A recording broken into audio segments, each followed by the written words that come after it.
Mr. Speaker, he raises a very important issue. Violence against women and girls, abuse, child sexual exploitation are sickening. Many victims have been let down for a very long time by warped ideas about community relations and the protection of institutions. Mr. Speaker, he raises the question of inquiries. There have been a number of inquiries, both national and local, including one covering Oldham, and reasonable people can agree or disagree on whether a further inquiry is necessary.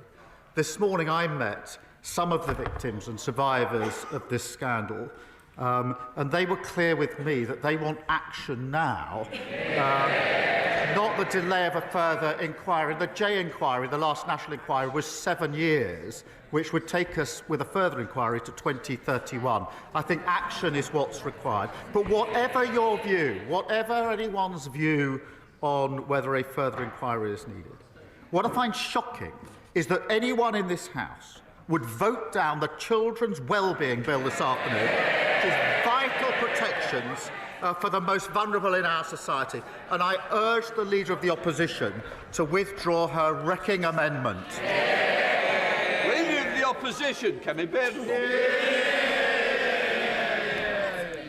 Mr. Speaker, the whole House has heard that the Prime Minister lost his brother during the Christmas period. So can I offer him, on behalf of my party, our sincerest condolences? The new year has started with a focus on the decades-long rape gang scandal. Across the country, thousands of girls were tortured and sexually abused at the hands of men who treated them as things to be used and disposed of, destroying many lives forever. The Prime Minister has mentioned previous inquiries. He is right. There has been an inquiry into child sexual abuse, but it wasn't about the rape gang scandal. In its 468 pages, it mentioned Rotherham just once. Is the Prime Minister confident that we know the full extent of rape gang activity? Prime Minister. Can I first thank her for her condolences, and can I thank her for reaching out over the Christmas period when I lost my brother? I really did appreciate that, and I appreciate it today.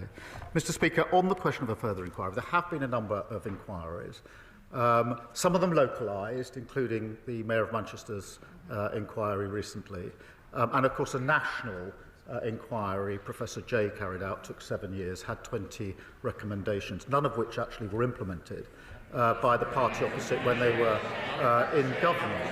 Now, this is a really serious issue, and we must focus, obviously, on the victims and survivors. There's no fixed view on the victims and survivors about a further national inquiry. There are mixed views. But there is a view, and I share this view, that what is needed now is action on what we already know. We already know, myself from personal knowledge when I was Chief Prosecutor, that warped ideas, myths and stereotypes about victims were at the heart of this. We've known that for a decade. The J report called for mandatory reporting. I called for it 11 years ago. What we need now is action. What can't be tolerated is the idea that this afternoon members opposite will vote down a bill which protects children, include Mr. Speaker, Mr. Speaker, let me just. One of the provisions in the bill is to protect children vulnerable today who are out of school to prevent abusers ever taking those children out of school. I implore members opposite to defy the misleading leadership of the Leader of the Opposition and vote for a really important bill. Mr. Speaker, I'm shocked that the Prime Minister would say that actions were not taken. He knows full well that we accepted 18. He knows full well that we accepted 18 of the 20 recommendations in the J inquiry and went further, launching a gangs task force that found 550 more perpetrators. That shows that there is still work to be done. In Rotherham alone, there have been over 1,400 victims. Across Oldham, Bradford, Bristol, Rochdale, and dozens more towns, there have been thousands more victims. But no one has joined the dots. No one has the total picture. And it is almost certainly still going on. one victim from Telford, and I know he says that victims have different views. We have different views across this house. But one victim from Telford says she wants a national inquiry because it will hold people accountable in a way that previous inquiries have not. It is very possible to have actions, take on more, and still have a national inquiry. So why won't he listen to victims and launch a national inquiry which would have the power to summon witnesses and make them give evidence under oath? Prime Minister. Mr. Speaker, she says they accepted the recommendations. They didn't act on them. Exactly. One of the central recommendations was mandatory reporting, and it still hasn't been enacted. I called for this 11 years ago. They've been tweeting and talking. We've been acting. Well, Mr. Speaker, the Leader of the Opposition has been an MP, I think, for 8 years. Her party have been in government for 7.5 of those 8 years. She was the Children's Minister. She was the Women's and Equalities Minister. I can't recall her once raising this issue in the House, once calling for a national inquiry. It's only in recent days she's jumped on the bandwagon. Now, Mr. Speaker, in fairness, if I'm wrong about that, and she has raised it, then I invite her to say that now, and I will happily withdraw the remark that she hasn't raised it in this House in the 8 years that she's been here until today. Kemi Badenoch.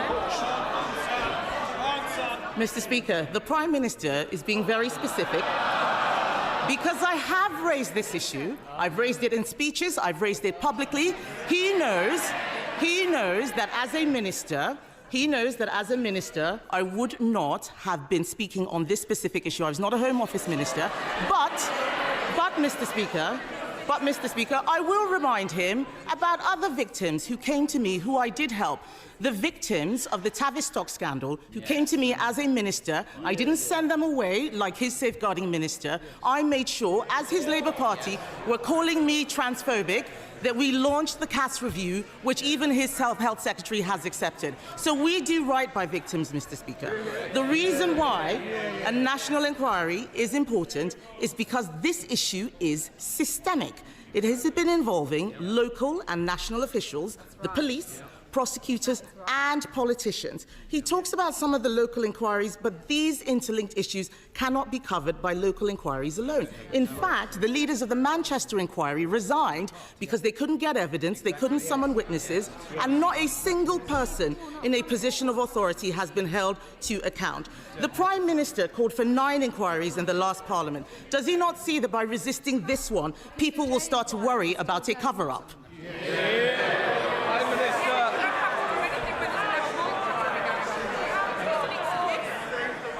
Mr. Speaker, this is an important issue, and we have to focus on the victims and survivors, and it isn't helpful. This sort of lies and misinformation and slinging of mud doesn't help them one bit. Mr. Speaker, she raised a question of a victim with me, and quite right to, and I accept that victims and survivors are in different places on this. Those that I've spoken to are worried about the delay of a further inquiry. The last inquiry took 7 years. That would take us to 2031. Now, these inquiries, amongst the issues that's been raised with me, and if she's been speaking to victims, they'll have raised this with her, is that it's very hard for victims and survivors to come forward to explain what's happened to them. They do not want to be rushed through this process, which is why the last one took 7 years. It's not sensible to suggest that this can be done in a hurry, on the cheap and comprehensively. Therefore, Mr. Speaker, that would take us to, let's say, 2030, 2031. The victims that I've spoken to want action today. I agree with them on that. But what I don't understand, I genuinely don't understand, is why anybody today would vote against the Children Wellbeing Bill, which will protect children who are vulnerable today. It will kill the bill. It will stop those provisions for children exposed at risk today. I implore them, vote for the bill. Don't wreck this in this misguided way. Mr. Speaker, it is very possible to have shorter inquiries, especially if they are covering areas that have not been looked at yet. We don't need to repeat the work that has already been done. Let's look at new areas. Former Labour MP Anne Pryor said that there were councillors and MPs all over the country who knew what was going on but were terrified of being labelled racist. A national inquiry would ask if there was a racial or cultural motivation to some of these crimes where white girls were seen, as Jack Straw said, as easy meat. The member for Rotherham was sacked from Labour's front bench for speaking out about rape gangs. Does the Prime Minister now recognise that sacking people for telling the truth creates a chilling effect that means victims aren't listened to? Well, I'm very happy to call out anybody who hasn't acted properly in these cases. I've done it many, many times before, and it doesn't matter to me which political party they're in. I'll call them out and I will condemn them. Mr. Speaker, when I was Chief Prosecutor, I took measures to confront this head-on. The first of the mass prosecutions for an Asian gang was in Rochdale. My team came to see me. It put a number of Asian men in the dock. They wanted the green light for the first of these cases to take place. I gave that green light, but on one condition, because it came to my attention that one of the men that was going into the dock had previously been arrested but not charged. And I said, you can bring the first of these mass prosecutions, but only if you look back at the file where we weren't charged and tell me what went wrong with a report so that I can start to put it right. And that's what started the reforms I brought about. So that's the approach I took in practice, whilst others were tweeting and talking. It's the approach I would take now in any case where there's wrongdoing here. But what we've got to do now, Professor Jay has said this, we have had a number of strong findings. There are 20 on the table from Professor Jay. We've got to get on with action. Don't block it this afternoon. Mr. Speaker, we need to focus on what this is really about. This is not about the Prime Minister's work in the CPS. And I would say very respectfully to the Prime Minister, it's not about you, it is about the victims. Be a leader, not a lawyer. We know that people were scared to tell the truth because they thought they would be called racist. If we want to stop this from ever happening again, we cannot be afraid. The Labour Party has adopted the APPG definition of Islamophobia. That same APPG report said talking about sex groomers was an example of Islamophobia. This is exactly why people are scared to tell the truth. And the lack of clarity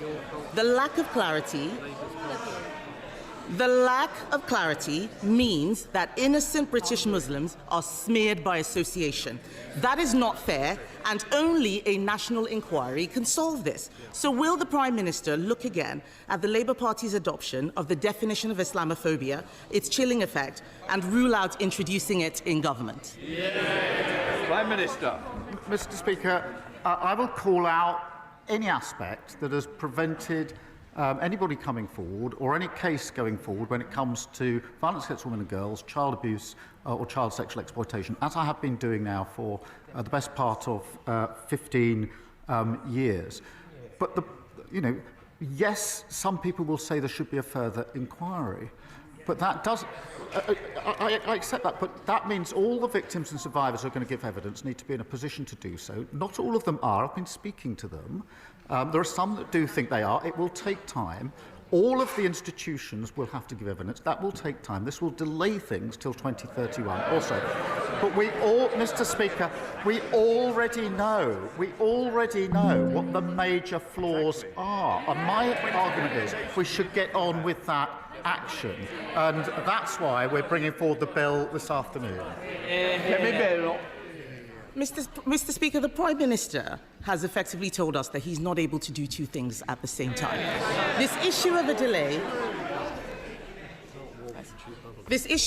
delay is a weak excuse, and I would say to him that by refusing this inquiry, he is enabling those people who wish to smear all British Muslims based on the actions of a small minority. He is talking about distraction tactics. Let us have the truth. The Prime Minister cannot tell the House the full scale of the scandal. He doesn't want questions asked of Labour politicians who may be complicit. He won't listen to the victims.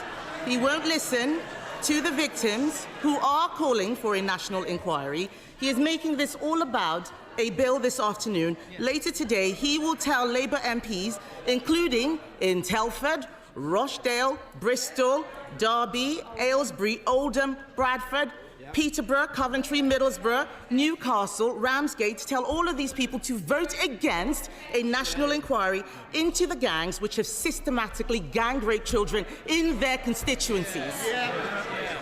This is one of the worst scandals in British history, Mr. Speaker.